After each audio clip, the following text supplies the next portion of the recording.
Ushbu videoda siz elektromobil yoki gibrid avtomobillarni iqtisodiy samaradorligini bilib olishingiz mumkin bo'ladi. E'tiboringiz uchun rahmat.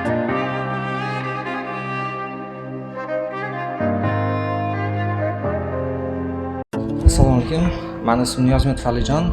Men avtobloger emasman. Shunchaki 2023-yildan beri elektromobil haydaydigan bo'lsam, shu vaqt davomida orttirgan tajriba va elektromobil haqida tushunchalarni sizlarga berib o'tmoqchiman. Ya'ni qaysiki elektromobil yaxshimi yoki gibrid yaxshimi degan ma'lumotlarni. Bizning uyda 3 ta elektromobil bor. Bittasi gibrid, ikkitasi elektromobil va qaysi yaxshi, qaysini plyus-minus tomonlari bor, hammasi haqida batafsil xolis ma'lumotlar bermoqchiman. Bu ma'lumotlar nima uchun aytmoqchiman? Ko'pchilik so'rab turadi, shu benzinli mashinani sotib, endi elektromobilga o'tmoqchi bo'lganlar yoki gibridga o'tmoqchi bo'lganlar uchun foydali va xolis ma'lumot beriladi va manfaatli bo'ladi deb o'ylayman. Chunki men o'zim ham mashinalarni obzorni ko'radigan bo'lsam, ko'pchilik avtosalon chaqirgan blogerlar bo'ladi va ular iloji boricha mashina sotilishini ko'zda tutib va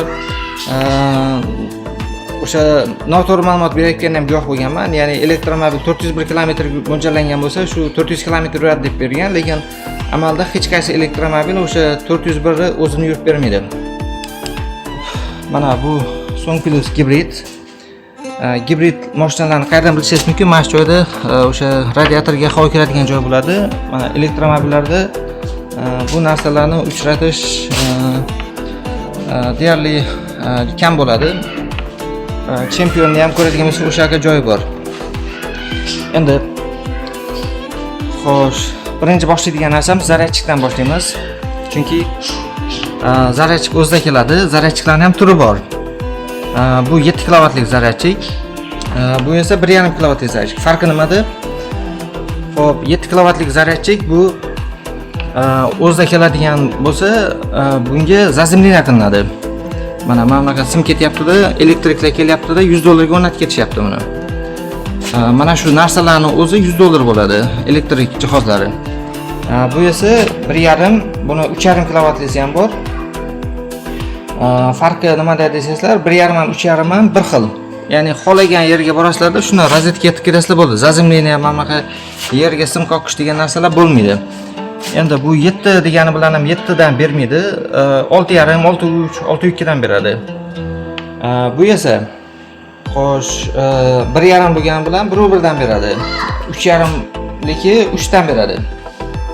Xo'p, endi mana bu yerda mana elektromobilda ikkita ulaydigan joy bor. Bu uy uchun sekin zaryadlash, bu tezkor zaryadlash, bu ko'chada to'ldiriladi. Bizani gibrid mashinada ikkita emas, bitta bo'ladi bunaqa joy. Bu bilan nima demoqchiman? Bu yuvanab va bu DC ni qabul qiladi. Xo'p, DC zaryadlash nima deysizlar? Bu ikkalasi ham elektromobil, gibrid, ikkalasi ham BYD bo'lgan bilan ham buni batareyasi sekin zaryad oladi. Buniki tezkor zaryad oladi. Ya'ni bunda DC bor, bunda DC yo'q. Bu nima degani? Xo'sh, qisqa qilib aytadigan bo'lsam, bu 10 soat zaryadga turgani bilan ham 10 soatda bor yo'g'i 100 km yuradi deb kitobda yozilgan, lekin konditsionerlar bilan 70 yuradi. Xo'sh, tasavvur qilyapsizlar? Xo'p, hozir hisoblab beraman nimaga bunaqa deyotganimni. Bu 6 soat zaryadga turadi, 6 soat bilan bu 250 km yuradi. Endi bunda 45 kilovatli akkumulyator sig'imi bor, bunda esa 19. Bu esa Uniye, Chang'an Uniye. Bu Jizzax Adem zavodida endi sotilishni boshladi. Endi farqini tushuntiraman. Farqi nimada? Mana bu yerda hisob-kitob bilan ko'radigan bo'lsak, bu 19 kilovatli. 19 kilovat. Agar biz mana bunda zaryadga qo'yadigan bo'lsak, bu 1,1 dan beradi. Bundan beradigan bo'lsak, bu 7 kilovat bo'lgani bilan ham bu 7 dan olmaydi, 3,5 dan oladi. Ya'ni 19 kilovatni bo'lamiz 3,5 ga. Mana 5,5 soat deylik. Bu 5,5 soat turgani bilan 5,5 turgani bilan 70 km amalda yurib beradi. Buni ko'ramiz. Bu xo'p, 45 kilovatli sig'imga ega. Buni bo'lamiz Bu aytdim DC ni qabul qiladi, DC zaryadlash. Ya'ni bu 7 kilovat bo'ladigan bo'lsa 6.1 dan beradi, 6.2 dan hisoblaymiz mana 45 bo'lamiz 6.1 kilovat. Ya'ni 1 soatda 6.1 kilovat bo'ladigan bo'lsa, bu bo'ladi 7.3 kilovat bo'ladi. Agar 0 dan qo'yadigan bo'lsak, 10%, 15% dan qo'yadigan bo'lsak, bu 7 soat, 6 soatga ham tushishi mumkin. Ya'ni bu 7 soat turgani bilan 7 soatda bo'ladi. Xo'p, 7 soat bilan 250 kilometr urib beradi. Bu xo'sh 70 kilometr urib beradi. Farqini yana tushuntiradigan bo'lsam, bu tezkor zaryadlash qabul qilmaydi, bu qabul qiladi. Xo'sh, endi bu yerda ko'chada zaryadlasak ham, bu ko'chada 1 soat zaryadkaga oladi. O'sha ko'chada 1 soat gibrid zaryadkaga turgani bilan ham bor yo'g'i sizlarga 70-80 kilometr urib beradi. Bu 1 soat yurgan bilan 250 bemalol yurib beradi. Endi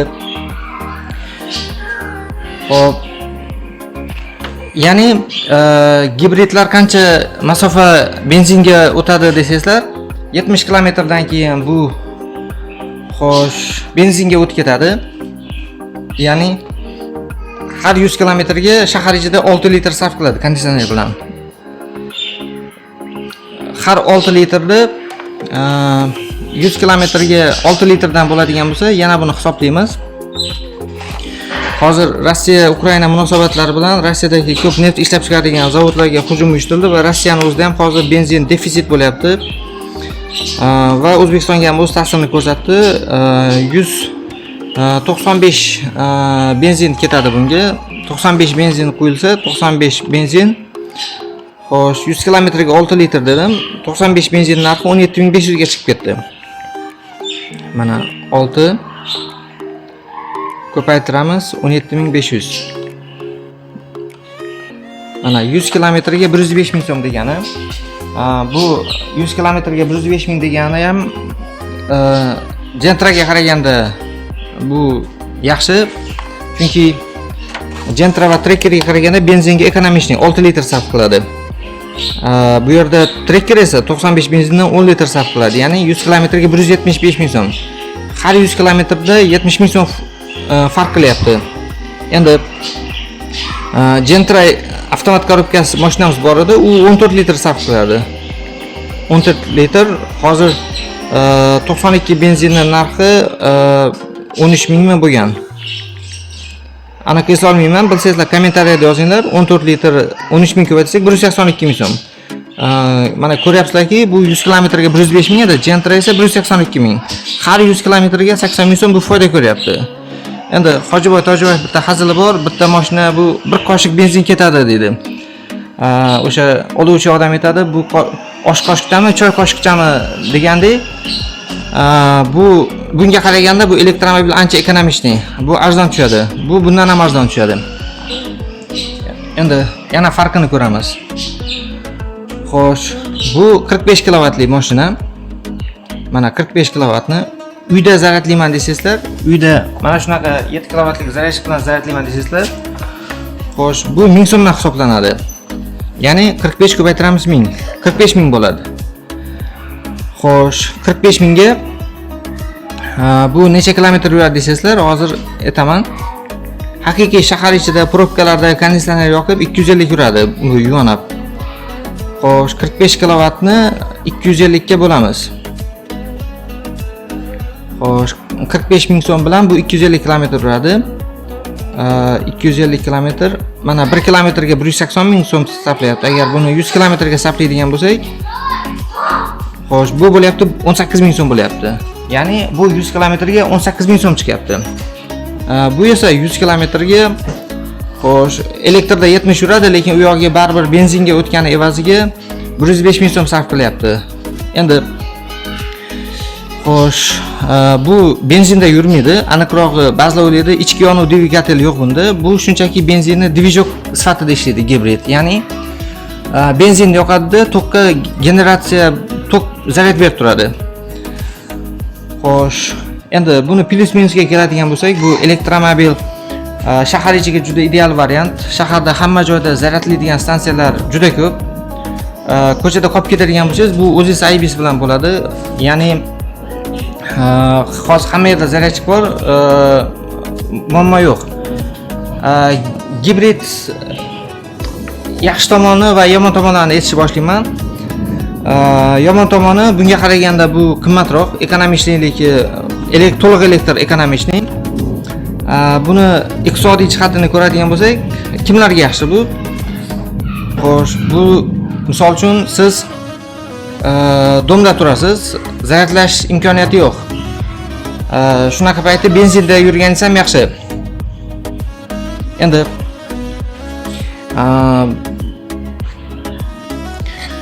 bu gibrid kimga yaxshi? Misol uchun siz davlat ishida ishlaysiz, ya'ni ertalab ishga borasiz, kechqurun ishga kelasiz. O'sha 100 km yuradi bergan bo'lsa, aytdim 70 yuradi amalda dedim. O'sha sizga bir kun ketadi. Shunda ishdan borib kelishingizga benzinga o'tmaydi. Yoki siz uzoq safarlarga yurasiz, uzoq viloyatlarga umuman zaryadlashga vaqtingiz yo'q, benzin quyasida ketaverasiz. Bir zaryad bilan endi 1000 km yurib beradi degan, ham benzin ham to'qda endi 1000 bo'lmasa ham 800 yurib beradi. Keyin yana bu yerda mana gibridlarda mana shunaqa yozuv yoziladi hammasida. Bu degani D degani double ikkita degani, M degani motor deb tushunish mumkin. Ikkita harakatlanadi, ya'ni gibrid degan nazarda tutish mumkin. To'liq elektrlarda esa EV deb yozilgan bo'ladi. Endi gibridlarning turi ko'p. Albatta Equinox ham gibrid mashina hisoblanadi. Toyota'ning ham gibrid bor, faqat bunaqa ulaydigan joyi bo'lmaydi. Toyota Equinoxlarda zaryad beradigan batareyasi bo'lmaydi. Buni batareyasi 19 kW bo'ladi, ya'ni BYD Champion'ni to'liq elektrini 30% bunda bor degani, ya'ni akkumulyator juda kam degani. Xo'p, so'ng plus bo'ladigan bo'lsa, buni elektri ham bor, xo'p, gibridi ham bor buni. Chazor mashina to'liq gibrid bo'ladi, Chazor elektromobil shu paytgacha yo'q. Buni elektri ham bor, gibridi ham bor. Yaqinda aytishdiki, buni elektri foizi qimmat ekan, kreditga olinadigan bo'lsa, lekin gibridi arzonroq ekan. Ya'ni gibrid uncha ekonomichli bo'lmaganligi evaziga gibridlarni sotuv uncha yaxshi emas. Shahar ichiga elektr yaxshi. Endi yana bitta ma'lumot. Xo'sh, moy masalasi. Bu elektrga 1 litr moy ketadi. Bu degani xo'sh, 1 litr moy bor yo'g'i 1 litr moy elektrga 400 ming so'm bo'ladi ko'chada. Ya'ni xo'sh, har 30 mingda almashtirsa bo'ladi elektrga. Gibrid mashina esa har 6 oydan 1 800 mingga tushadi. Ya'ni moyi qimmatroq. Chunki gibridda ikkita moy almashadi. Ham motor moyi, ham o'sha reduktor. Elektrda esa to'liq elektr o'zi almashadi. Xo'sh, endi farqini tushunyapsizlar. Moy bo'ladigan bo'lsa har 6 oydan 1 800 mingga tushasizlar, elektr bo'lsa 400 ming so'm. Shu har 6 oydan sizlar to'liq elektrdan moydan yutyapsizlar. Xo'sh, endi bu yerda ko'chada zaryadlayman desangizlar, ko'chada 1 soat ketadi va 1 soatning narxini hisoblaymiz endi. 45 kW. 45 kW ko'paytiramiz. Hozir men bilgan ko'cha zaryadlash eng arzoni 2200 so'm. Xo'p, 2200 so'm.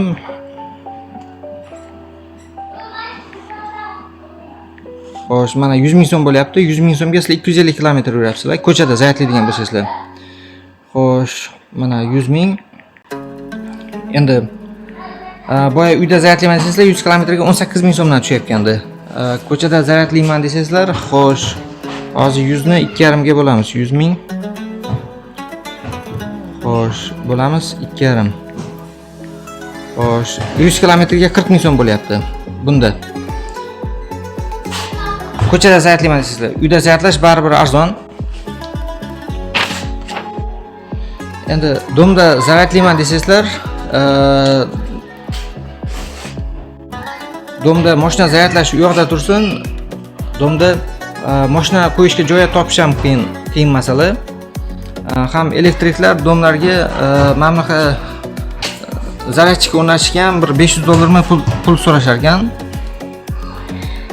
Xo'p, endi men bilgan bir ikkita tanishlarim bor, baribir men domda turaman, ko'chada zaryadlayman deb ko'chada zaryadlayotganda ham bor.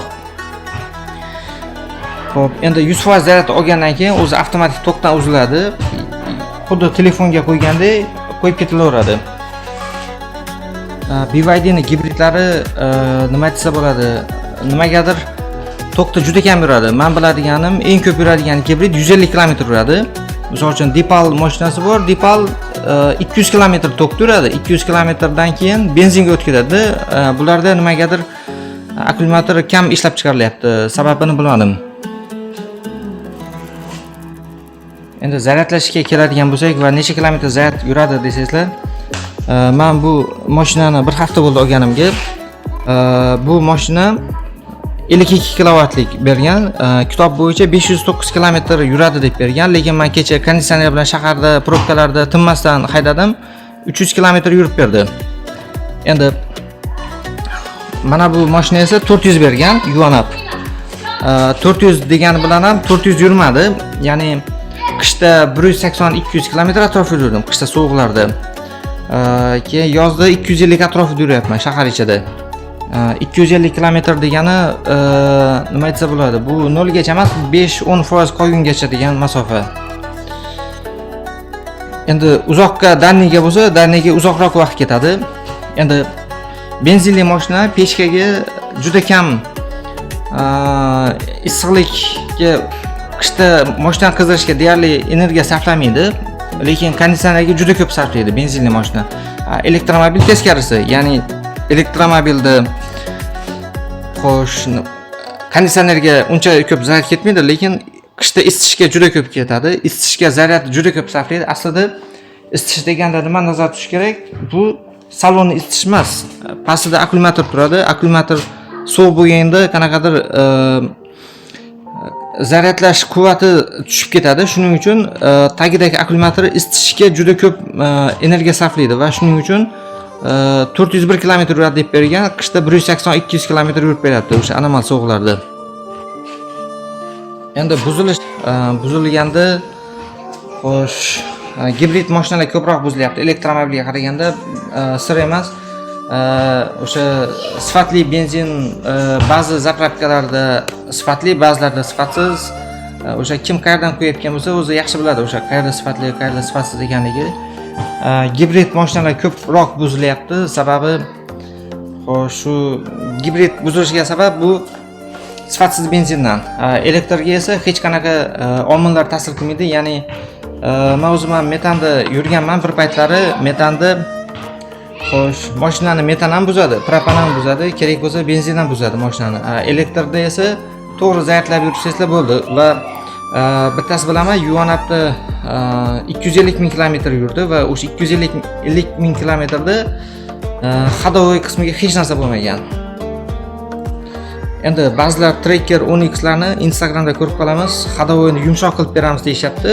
To'g'ri yumshoq bo'ladi, lekin ma'lum vaqt 1 oy, 2 oy o'tgandan keyin o'sha ходовой yumshoq ustalar qilingan evaziga ходовойni boshqa qismiga nagruzka tushadi va natijada xo'sh, mashinani ходовойni boshqa qismini buzish boshlaydi. Agar zavod o'zi ходовойni yumshoq qilishni bilganida yoki shuni ma'qul deb bilganda zavoddan o'zi ходовой yumshoq bo'lib chiqargan bo'lardi, lekin elektromobilda ходовой ham juda yumshoq, ruli ham juda yumshoq, juda komfort va elektromobil haydagan odam yana elektromobil mingisi keladi va to'g'risi mana bu benzinli mashinani komforti kamroq mashinani haydagisi kelmay qoladi. Endi Xitoyda elektromobillarga shu qadar talab oshib ketganki, Xitoyda juda ko'pchilik elektromobilga o'tib ketgan va natijada xo'sh, Xitoyda elektromobil zaryadlaydigan stansiyalarda juda ko'p odamlar navbat, probka bo'lyapti, lekin benzin zapravkalariga odamlar kirmay qo'ygan. Kim qanchadir miqdorda ko'proq benzin olsa va unga sovg'a berishyapti. Ya'ni benzin narxi qimmatlik evaziga benzinni olishmayapti. Hammasi elektromobilga o'tib ketishgan. Endi elektromobil haqida yana aytishadiki, xo'p, odamga radiatsiya tarqatadi, soch to'kilib ketadi degan narsa. Bu maxsus mutaxassislar tomonidan o'rganib qancha radiatsiya tarqatiladi. Aytmoqchi bo'lganim, radiatsiya telefon radiatsiyasi bilan bir xil ekanligi aniqlandi. Ya'ni xo'sh, odamga zarar yetkazadigan radiatsiya va zarar yetkazmaydigan me'yor bor va o'sha zarar yetkazmaydigan me'yor hisoblanadi. Endi o'zingiz o'ylab ko'ringlar, o'sha BYD zavodi Samarqand shahri bilan teng. O'sha zavod shunaqa kengayib kattayib boryaptiki, Samarqand shahridek bo'lib ketdi. Agar ular odam o'ldiradigan yoki odamga zarar yetkazadigan elektromobil ishlab chiqarayotgan payti ular kelajakda bu mahsulotlar sotilmay qolishini qo'rqqanda bunaqa kengayarmidi? Xo'sh, mana hozir benzin bilasizlar, mana narxi qimmatlab boryapti. Metanga esa qishda ishonch yo'q. Qishda 3 oy, 2 oy metansiz yashashni odam niyat qilib propan o'rnatish kerak. Endi propanga keladigan bo'lsa, propan narxi juda ko'p o'ynab turadi. Endi bu yerda gibrid mashinaga metan ham o'rnatsa bo'ladi, propan ham o'rnatsa bo'ladi. O'sha ba'zi viloyatdagilar zapravkada benzin sifatsizligi evaziga ular xo'sh propan o'rnatishadi. O'sha propanning kuchi o'sha 95 benzinning kuchi bilan bir xil bo'lgani uchun propan o'rnatishni ma'qul ko'rishadi. Endi xo'sh, endi zaryadlashga keladigan bo'lsak, zaryadlash ko'chada zaryadlash 1 soat dedim, lekin bu yerda yarim soatda 30% dan 80% gacha oladiganlar bor yoki 45 minutda borgan sari elektromobil bilan tezkor zaryadlashga o'tib ketishyapti. Ya'ni yaqinda ham bitta mashina ko'rdim, bitta zaryad bilan 1300 km yuradigan elektromobil ham chiqdi va Yevropa ham bu Xitoy elektromobildan qo'rqishni boshladi. Chunki Xitoy elektromobillari bilasizlar, Elon Muskni Tesla elektromobil qaraganda ham juda ko'p mashina sotishyapti va shu jihatdan ham arzon va komfortlik jihatdan ham ular ko'p sotayotgan bo'lishi mumkin. Endi bu Yuanap bilan men uzoq safarlarga borib keldim, Vodiyga borib keldim va Samarqandga borib keldim. Samarqand uzoq safarlarga bordim. Endi Perevalga keladigan bo'lsak, Perevalda bunda rekrutatsiya degan jarayon bor, regeneratsiya ham deyshadi. Ya'ni xo'sh, mashina tormoz bosganda yoki tog'dan tushayotganda o'zini o'zi zaryadlab ketadi. Men o'sha Vodiydan Toshkentga qaytayotgan payti Pereval eng uchidan pastgacha hisobladim, necha foiz zaryad ketganini. Pereval eng tepasidan pastda Angrendagi metan zapravkagacha bor yo'q 4% zaryadim ketdi. Chunki tepadan pastga tushayotgan payti o'zini o'zi zaryadlab ketgan. Endi tog'dan chiqayotganda ham bemalol mashinalarni obgon qilib o'tkish mumkin, juda yengil harakatlanadi. Endi mashinani xavfsiz va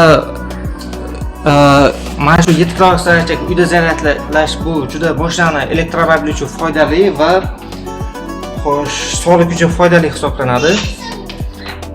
Sekin zaryad beradi va sekin zaryad bergan evaziga umri uzoq bo'ladi akkumulyatori. Ko'chada zaryadlashsa zarar yetkazadi, yomqis tushirib yuboradi. Har doim ko'chada zaryadlash yaxshi emas, elektromobil yaxshi emas degan gaplarni eshitamiz. Ularning gapida qaysidir ma'noda to'g'ri, qaysidir ma'noda noto'g'ri. Chunki mana Zikr mashinasi bor, 15-20 minutlarda zaryadkasi to'lib qoladi va o'sha bilan 700 km yurishi mumkin. BYD da sekinroq zaryad oladi. Endi zaryadchilarning ham turi bor. Har xil juda tez beradigan, misol uchun xuddi telefonni zaryadchilarga o'xshab, qaysidir telefon zaryadchilar sekin beradi, uni qaysidir yuqori beradi. Misol uchun voltidan kelib chiqib hisoblanadigan bo'lsa, o'sha 100 gacha zaryadlash elektromobil uchun zarari yo'q. Ko'chada zaryadlash o'sha 1 soat turadimi? Bu zaryadlash qanaqa? Sekin zaryadlash qanaqa deysizlar? Mana shu zaryadlash vaqti kelganda bir 3-4 oydan 1 kilovatli zaryad kelgan qo'yish kerak. Chunki buni akkumulyatorni daryo deb tasavvur qiladigan bo'lsak, o'sha daryolarni xo'sh, irmoqlari bor, kanallari bor, mayda-mayda qismlarga bo'linib ketadi. Mana bu tezkor zaryadlash buni o'sha kichkina mayda-mayda joylarga yetib bormaslik kerak. Agar lekin 1 kilovatdan beriladigan bo'lsa, bu o'sha mayda-mayda joylarga ham yetib boradi. Bu har 6 oydan bir qo'yib turishni maslahat berishadi.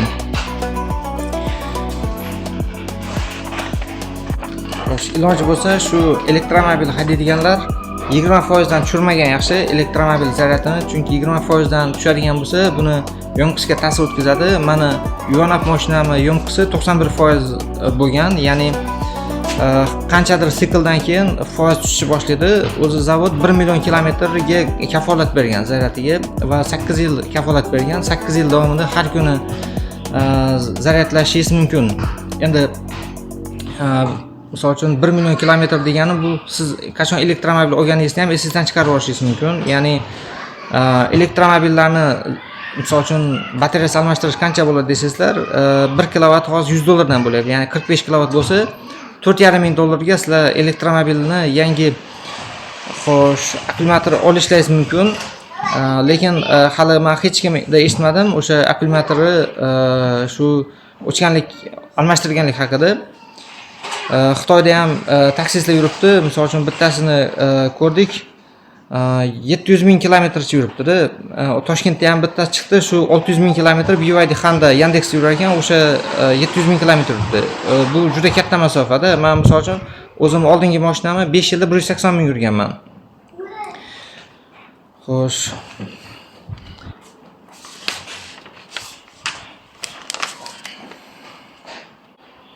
Endi zaryadlash bo'ladigan bo'lsa, ko'chada zaryadlash hozir juda stansiyalar juda ko'payib ketgan. Tokpor, Mustang, Spectre degan zaryadlash stansiyalar juda ko'p. Uzoq yo'llarda ham hozir har bitta vodiygami, vohaga ketaman desanglar, hozir hamma joyda zaryadlash bor.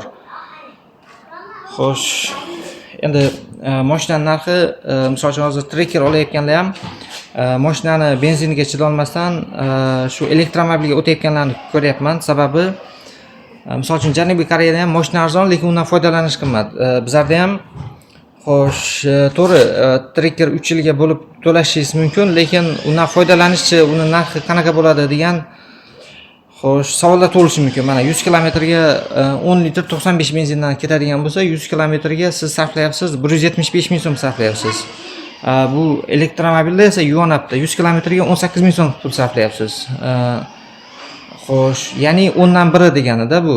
Agar 1 yil siz o'sha mashinani haydasangiz, 1 yil ichida bir 70-80 million so'm yoki undan ham ko'proq zararga kirib ketishingiz mumkin. Ya'ni 3-4 oy, 3-4 yil ichida elektromobil o'zini narxini oqlab, o'zini mashinasini pulini chiqaradi. Chunki misol uchun bundan bir 10 yil oldin shaharda qish paytiga kelib benzin zapravkalarida navbatlar paydo bo'lardi. Qanaqadir limit qo'yishardi. Bu yil ham o'sha qish paytiga kelib benzin yo'q bo'lib ketish yoki narxi yana qimmatlashib kutilyapti. Chunki qishda metanlar yopiladi, hamma benzinga o'tadi. O'zi yaqinda ham benzin narxi 2 oy ichida 3-4 martami narxi ko'tarildi. Bu mashinalarni ko'radigan bo'lsak, bu xo'sh 285 million turadi, bu 266 million turadi. Buni gibridi ham 266 million so'm. Nima desa bo'ladi? Bu yerda Kia Sonet bor. Kia Sonet, Tracker, BYD Yonap, Chazor, keyin Yuni, bu mashinalarni narxlari deyarli bir xilda. O'shanga kim qaysi mashina olsam ekan deb o'ylashadi. Tanlov juda ko'p. Men o'zim tavsiya beraman, agar siz nima desa bo'ladi, shahar ichida yuradigan bo'lsangiz, shu elektromobil olgan ma'qulmi deyman. Agar yana qanaqadir savol yoki takliflaringiz bo'lsa, o'sha videoning tagida kommentariyani ochib qo'yaman. Bemalol savollar bo'lsa yozishingiz mumkin. Qo'ldan kelgancha o'sha sizlarga manfaatli bo'lgan savollaringizga, elektromobil bo'yicha savollaringizga javob berishga harakat qilaman. Sog' bo'linglar, omon bo'linglar.